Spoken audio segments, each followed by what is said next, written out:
So yun guys, kakain na tayo. Jollibee tayo. So guys, kain na tayo.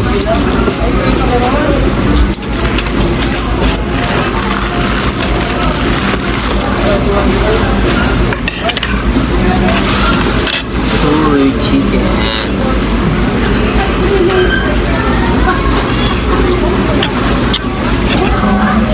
Sarap.